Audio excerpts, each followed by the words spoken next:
Hanno agito in modo fulmineo, incuranti di essere ripresi dalle telecamere di videosorveglianza. I due attentatori che nella notte hanno dato fuoco al bancone della discoteca Radica in zona Fonderia a Treviso.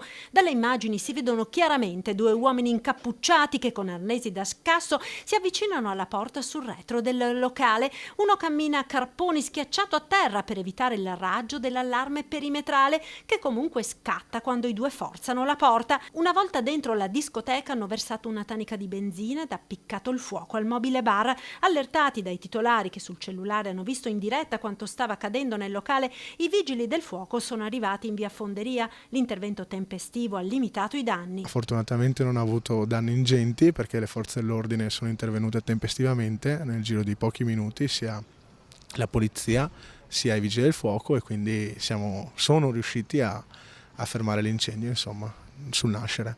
Il locale è stato posto sotto sequestro dalla polizia che ora indaga sull'inquietante gesto intimidatorio. I titolari stamane hanno presentato la denuncia in questura. Stanno facendo gli accertamenti del caso e spero che la giustizia abbia il suo corso per evitare che capiti a qualcun altro quello che è capitato a noi. Resta ancora oscuro al momento il movente di un gesto che avrebbe potuto avere conseguenze ancora più gravi se i pompieri non fossero riusciti a domare in breve tempo il rogo. Non lo sappiamo perché siamo ancora un po' sconvolti e comunque non abbiamo ancora avuto modo di pensare perché è stato tutto molto frenetico.